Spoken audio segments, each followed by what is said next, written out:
and welcome to FPL Mate, your best mate for fantasy Premier League content for the 2022-23 season. My name is Dan, and it's the final game week of the season, Game Week 38, which means the final team selection video of the year needs to be done right now. So guys, we're going to have a look at my Game Week 37 scores, having a look at Game Week 38, what kind of transfer moves I could possibly make, what kind of rotations there could be, and all kinds of differential options that I have. There's a lot of different options, guys, and we're going to cover them all today, as well as captaincy as well. So if you do enjoy this one, please do drop a like, do subscribe if you are new around here. Without further ado, let's have a look at our Game Week 37 scores. Well, one of my main goals of the season, as things started to get a little bit better since the World Cup break, was to get into the top 50k. And I have to say, guys, we have done it. Top 50,000.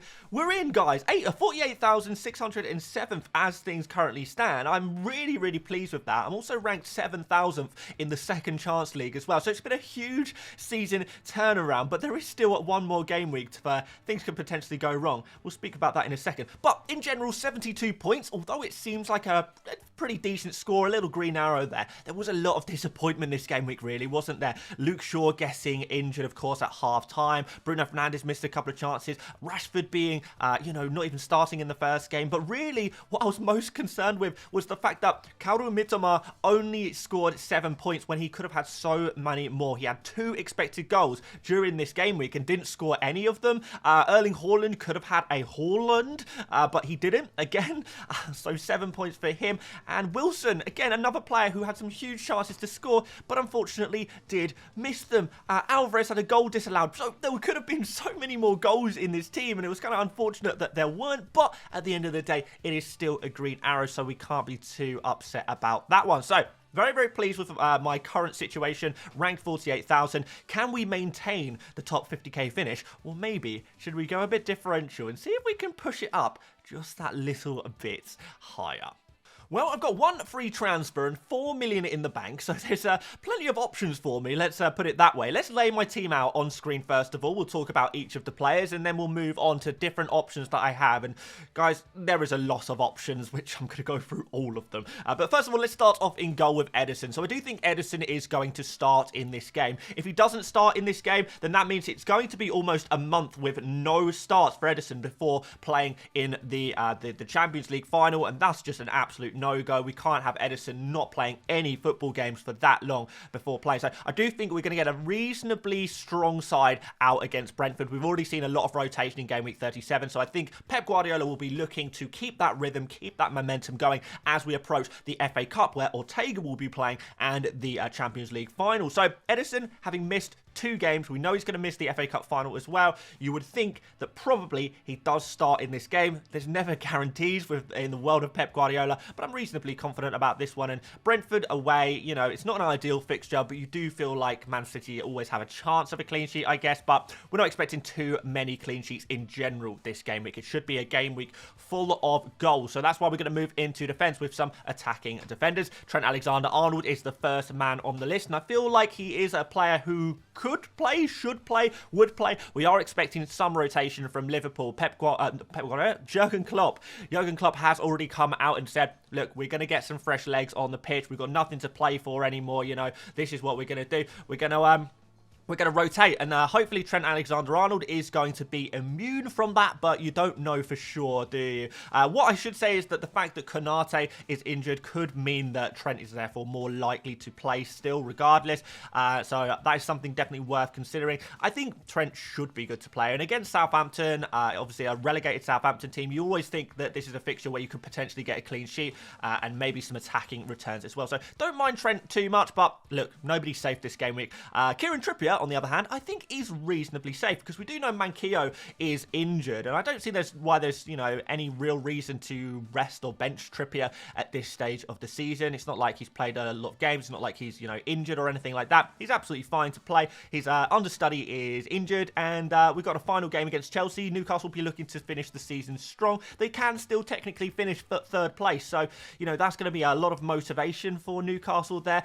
As far as motivation goes in a game week like this, we got to try and find something, right? But yeah, Trippier, I think he looks pretty good. But another attacking defender who, although I do think there's going to be goals in most games, I think Chelsea are a team that do struggle to score more than most, so there's always a chance of a clean sheet. But what I more like is that Chelsea seem to have completely capitulated. Can't see that getting any better in Game Week 38, and I think Newcastle could go there and score a few goals. Well, yeah, again, because Newcastle have been in good goal-scoring form. Aside from that, Leicester game and Chelsea have been shipping goals. So, finishing off the defence, we're going to go for Purvis Estupiñán. Not super confident that he's going to start. I think Estupiñán has played so many games recently, he is maybe deserving of a rest with nothing left to play for Brighton. They are solidified in 6th place now, so truly nothing to play for the Brighton boys. But Estupiñán is a very attacking fullback, and we saw again in Game Week 37, almost getting attacking returns multiple times during that game week. He is a haul waiting to happen, and I just feel like this Aston Villa game could be a game of goals, and if Estupiñán is playing, then I want to have someone who can get, attacking returns. He fits that kind of niche perfectly in terms of the very few defenders that can actually get us a really good chance of attacking returns. Trent, Trippier, Estupiñán, these are the kind of players that we want to be going for if we are not caring about clean sheets, and believe me guys, I'm not caring or expecting clean sheets this week. Moving on into midfield, we've got Bruno Fernandes, and Fernandes is going to be playing against Fulham at home, and I say he is going to be playing because I don't think Man United are going to rotate at all, really. I really feel like Man United are a proud, big club, and they'll be looking to secure the top 3 position in the Premier League. That'll be a really good achievement for them, and Bruno Fernandes, whenever he is fit, he plays. So I don't think there's going to be too much rotation for Manchester United outside some of the players who are unfit. Maybe we'll get some, again, similar with Pep Guardiola. We have seen that Ten Hag has kind of said, we want to keep that rhythm going, ready for the FA Cup final. We don't want to be resting players unnecessarily, but we could see a couple of changes, but I don't think we're going to see wholesale changes. I think Bruno Fernandes is probably one of those players who is just going to play through it all. And Fulham at home, look, it's a fairly decent fixture, you would say. Fernandes on penalties, finally scored one last night, and also he's just been very good creatively and taking odd shots himself. Marcus Rashford, think he should be back in the starting lineup against Fulham. He did get a decent amount of game time to fair in the end in that second game in Game Week 37 against Chelsea, but I do feel like he's got one more start in him. Again, I don't think there's too many reasons to rotate Rashford if he's now fit, if he's now available, and they want to build that momentum, get that goal-scoring form back in play for Rashford, ready for that FA Cup final, because we know Rashford is going to be a key player in that game, so want to be building that up. I can't see Ten Hag just rotating players to protect them from injury or anything like that unless there is already underlying problems. I don't think that's the case with Fernandes. Don't think that's the case with Rashford either, to be honest. So I think he should be good to go. Good to see him get a goal last night. Maybe a few more against Fulham. That would be pretty nice, right? Calvin Mitoma is next, and he's a player who I do think is at rotation risks, to be fair. Aston Villa in general are not a team that you can score too many goals against, and Mitoma has been missing the target a lot recently. So it's a kind of a question mark, even before you take into consideration that he's played so much football recently that maybe this is his opportunity for a rest in a bit of a nothing game, I guess. So yeah, I can see him getting rotated. Not confident about this one. Would potentially be looking to move him on / bench him if possible, to be honest. We've got McAllister here as well. Another slight rotation risk, though I do think he's got a better chance of starting than Mitoma here. But yeah, again, Aston Villa away, not an ideal fixture, but at least we've got some penalties, we've got some set pieces there as well. You can never know when they're going to pay off for McAllister, and if we see McAllister playing slightly more advanced, which I think there's a good chance of happening, then we are going to get a few shots here as well, provided Aston Villa don't go too defensive. But yeah, not sure what's going to happen there. Aston Villa, if they're looking to get 7th place, they just need to get a win. If that's a 1-0 win, fine. If that's a 2-1 win, fine. I'm not really sure how this game is going to go, to be honest. I'm more confident in Aston Villa, though, than I am Brighton, for sure. And with Mitoma and McAllister here, I think at least one of them is going to get benched this game week, and I think that's going to cause some problems, to be honest. So I would be looking to play whichever one starts and possibly transfer out the other one that doesn't start, or just bench them instead. But let's move on to my forwards. We've got Erling Haaland against Brentford, and like I said, I do expect Man City to play a fairly strong team in game week 38. So that should involve Erling Haaland maybe starting in this game. I think there's a good chance. I think there's a very good chance of him starting. There's always going to be a rotation risk with any players, and I know a lot of people who are really desperately wanting to get Harry Kane into their team maybe have convinced themselves that Erling Haaland is going to be benched against Brentford. I don't know. I'm not really convinced that that is going to happen, to be fair. But look, it's something we do need to consider. But Erling Haaland, he doesn't need very many minutes to score a hat-trick. Even if he starts the game, plays 45 minutes, he could have the brace or a hat-trick wrapped up during that time, to be honest. So, yeah, it could be an interesting one. Brentford do need to win this game if they do want to stand a chance of finishing in the top 7. So, it's not like they can just sit back and let things happen. And Manchester City can punish you very, very early on as well, and you end up chasing the game, and you end up with a bit of a cricket score. So, let's see what happens here. But Erling Haaland, very unlucky not to score more goals recently. I think he could be back with a bang in the final game week to really see how high he can push this goal-scoring record in the Premier League. We've got Callum Wilson up next, a player who I would really, really like to have starting against Chelsea. I really, really want this to happen. I know he blanked last game week, but he was so close to scoring so many times. It's just kind of like, we got to have Wilson against this Chelsea team. Chelsea have just, you know, they've given up. They just want this season to end. And I can't blame them, to be honest. Newcastle, on the other hand, they are in some good form. They're in very high spirits at the moment. Everything is going very well for Newcastle. So there's a real contrast there. Callum Wilson also, you know, on amazing goal scoring form, on penalties, seems to be the centre of everything that Newcastle are doing at the moment. And therefore, you do get the idea that maybe this could be a decent score for Wilson if he starts. But it's a case of if he starts in, I don't know, maybe there is a chance that he does get rotated. To be fair, hasn't played since Monday, not playing against it until Sunday, and this is the final day of the season. It's not like he needs to be rested or rotated for any particular reason, other than maybe Newcastle wanting to play the kids. But I don't know. I still got a good feeling about Wilson if he starts, but it's a big if. We're going to finish off this forward line with ÁLVAREZ, who is going to be starting if Erling Haaland doesn't, which is a good thing at least. I guess we're kind of in a situation where at least one of these two players is going to start, which is very, very positive. I feel pleased about at least one of Haaland and ÁLVAREZ is going to start. I feel like ÁLVAREZ definitely deserves a start. You know, he's been doing so well recently.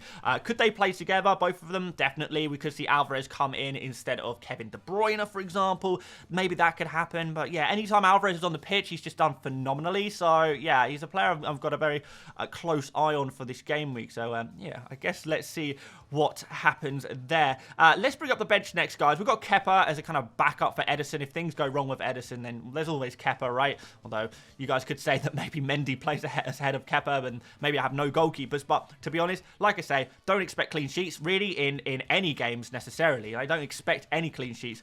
There will be a couple, but I don't know where they're going to come from necessarily. So, you know, to make a transfer on a goalkeeper seems like not the right move for me. I want to capitalize on the goals. I want to chase the upside. I want to go for the high ceilings rather than the very low ceilings that goalkeepers seem to have this game week. Same with defenders. We have got Botman here against Chelsea. Not really expecting too much from him. I guess he's a nice, you know, backup for my starting defenders. But again, you know, I'd rather go for the defenders with high attacking potential than a Botman with not so much attacking potential there. Luke Shaw would be lovely if he plays. And if we get any indication that he will play, then I will be starting Luke Shaw, definitely. But I do feel like this is going to be a rest for Luke Shaw. So I've decided for this video, I would set the team up like how I expect things to go. And I do expect Shaw to be benched or maybe not even in the squad for game week 38. If there's a small problem, there's no point in risking him really, is there? But look, if we get early team news that Luke Shaw starts for Manchester United, he probably comes straight in,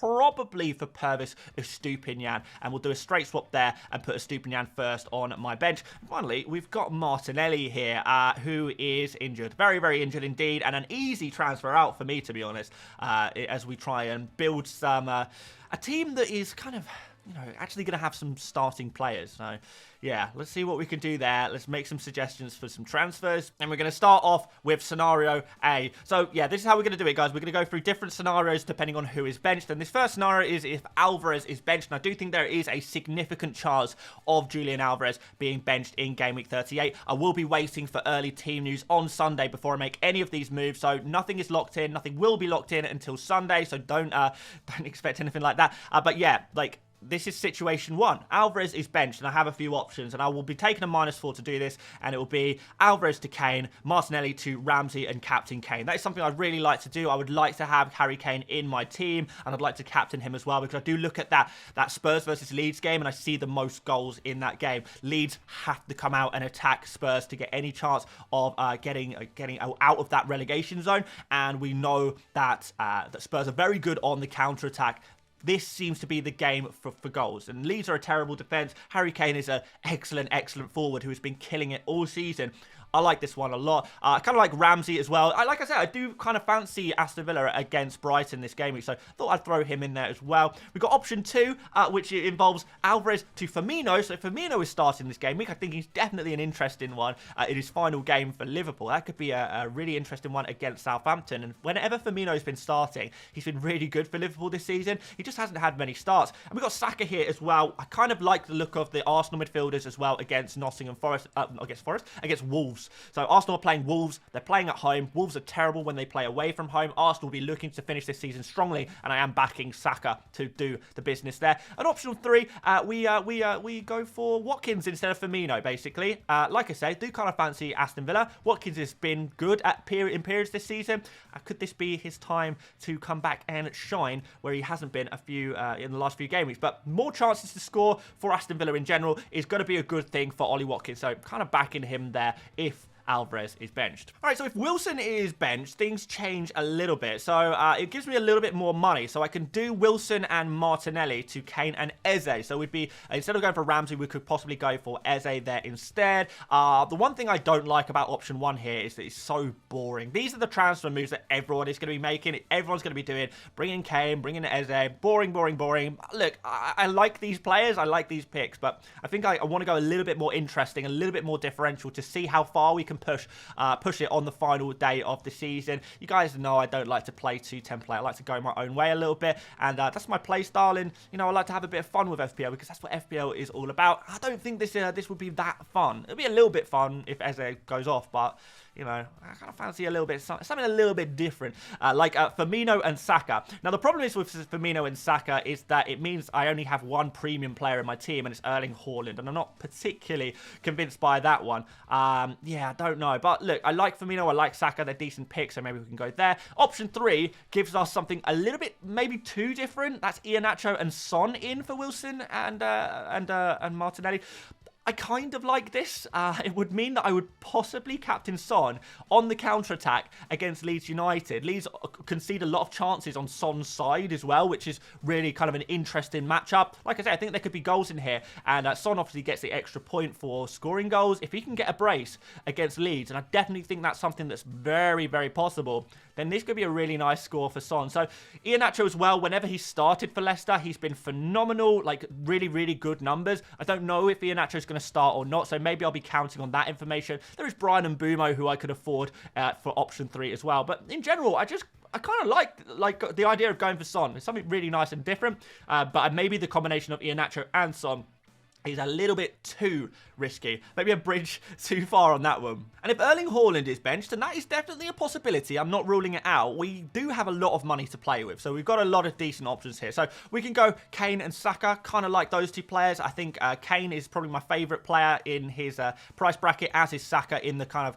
medium to expensive kind of midfielders there. Yeah, kind of like the idea of going for Saka. That could be pretty sweet. So yeah, thinking about that one. Option 2 is for me and Son. This one is a little bit more interesting. Like, it's a little bit of a differential twist.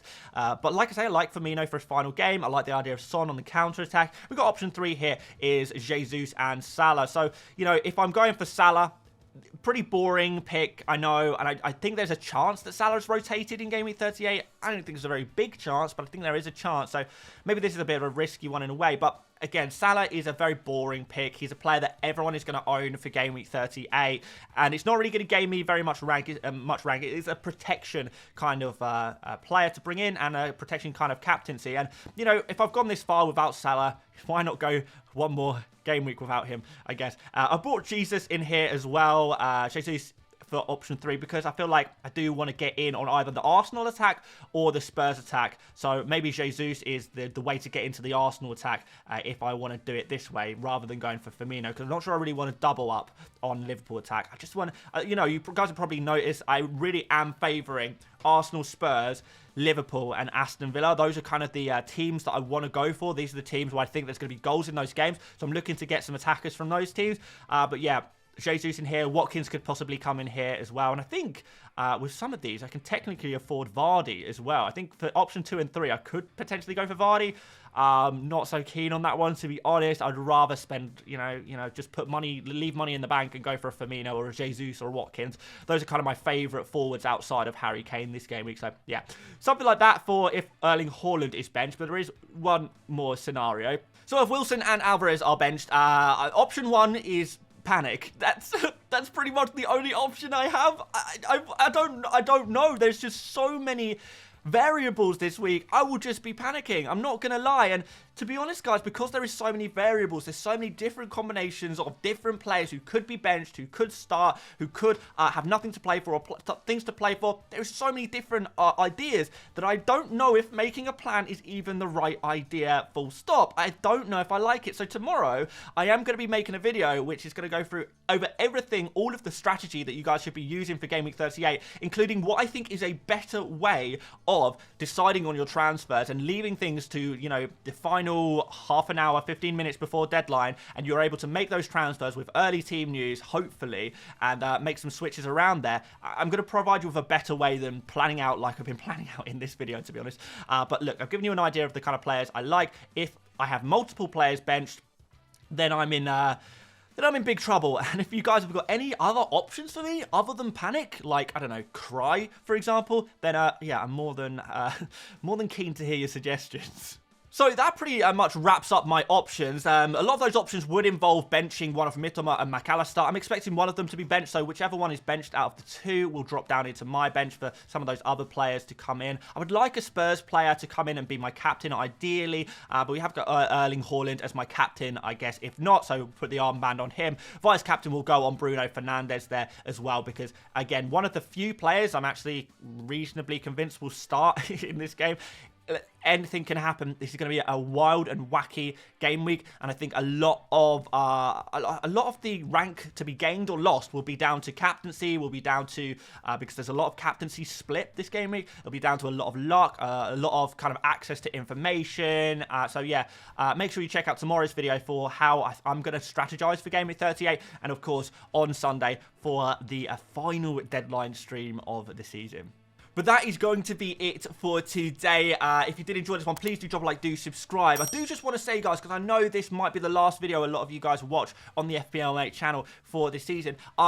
Over the summer, I'm not going to be completely gone. We still will be uploading little bits of content building up to the new season, hopefully with a couple of guests as well on the channel. So yeah, hopefully you guys will be interested in tuning into that over the summer. We'll be uploading on my second channel as well. If you want to find out about my second channel, there is a link in the description. You can subscribe to it there, where we just do more general football stuff on that channel. But yeah, aside from that, guys, thank you once again. One more video to go and one more stream, and then we are done for this season. But until then, thank you so much for watching once again, and I will see you later, mates. Bye-bye.